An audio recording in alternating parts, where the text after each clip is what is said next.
स्वागत है आपका नेक्स्ट आईएएस की इस खास पेशकश न्यूज़ एंड व्यूज़ में। प्रेसिडेंट द्रौपदी मुर्मू पिछले दिनों यूरोपियन कंट्री सर्बिया के दौरे पर थीं। सर्बिया और कोसोवो के बीच जारी टेंशन और इस इलाके में पिछले कुछ सालों से चाइना की बढ़ती दिलचस्पी और एक्टिविटी के लिहाज से प्रेसिडेंट का ये दौरा काफ़ी अहम माना जा रहा है। न्यूज़ एंड व्यूज़ के आज के एपिसोड में सर्बिया कोसोवो कॉन्फ्लिक्ट की चर्चा करेंगे। सर्बिया साउथ ईस्ट यूरोप में बाल्कन पेनिनसुला का एक कंट्री है और इसी से अलग होकर बना है कोसोवो। हालांकि कोसोवो अभी एक पार्शियली रिकॉग्नाइज्ड कंट्री ही है, क्योंकि दुनिया के तमाम कंट्रीज़ ने अभी इसे रिकॉग्निशन नहीं दी है।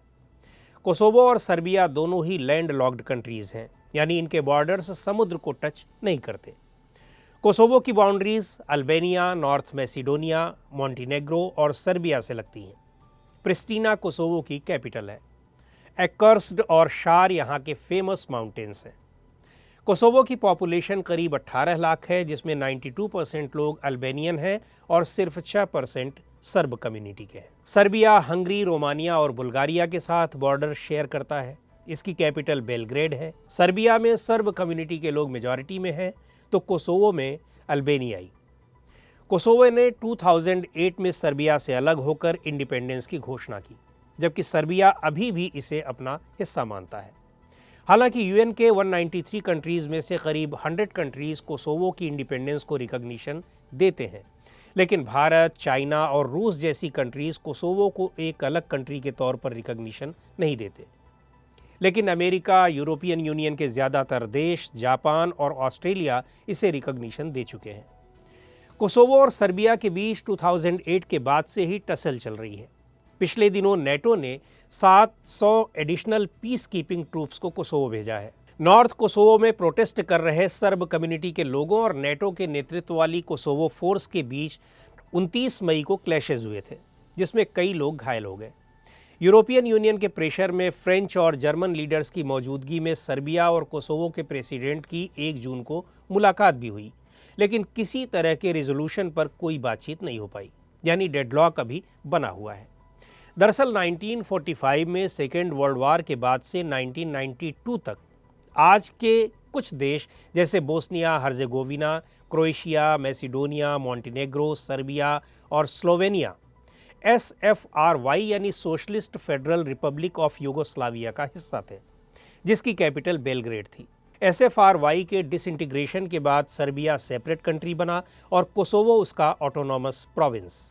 लेकिन उसके बाद से ही कोसोवो ने इंडिपेंडेंस का क्लेम किया, जिसकी वजह से 1998 और फिर 1999 के कोसोवो वार हुए। पर सर्बिया के ब्रूटल रिस्पांस की वजह से 1999 में नेटो को इंटरवीन करना पड़ा। आखिरकार 2008 में कोसोवो ने सर्बिया से यूनिलैटरली इंडिपेंडेंस की घोषणा कर दी। आज की सिचुएशन में कोसोवो सिर्फ IMF और वर्ल्ड बैंक का मेंबर है। सर्बिया की गवर्नमेंट आज भी इंडिपेंडेंट कोसोवो के एग्जिस्टेंस को नकारती है और इसे अपना ही पार्ट मानती है।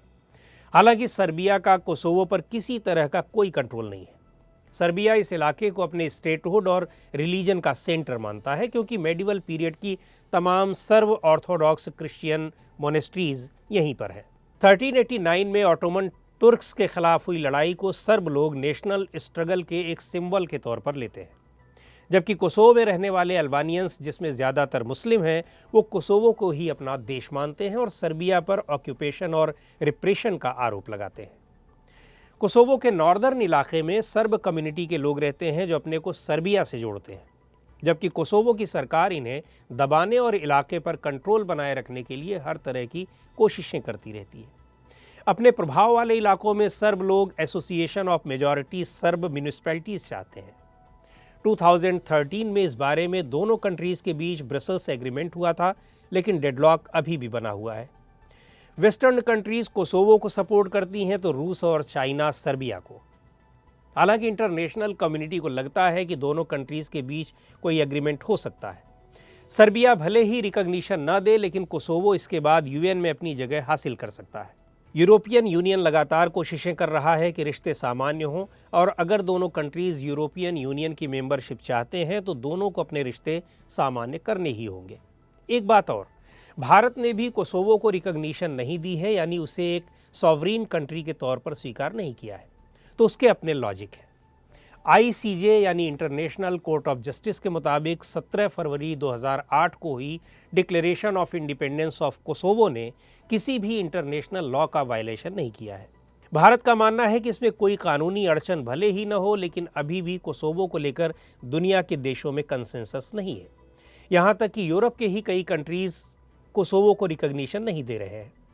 कोसोवो की इस सिचुएशन की तुलना 2008 में ही रशिया जॉर्जिया वार से भी की जा सकती है, जब रूस ने एक तरफा जॉर्जिया के 2 प्रोविंसेस अब्खाज़िया और साउथ ओसेशिया को रिकॉग्निशन देने की घोषणा कर डाली। ऐसी सिचुएशंस में भारत ने हमेशा वेट एंड वॉच की पॉलिसी अपनाई है।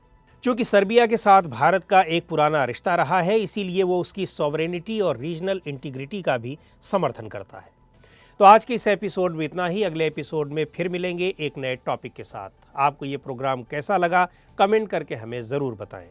आप अपने सुझाव भी हमें भेज सकते हैं।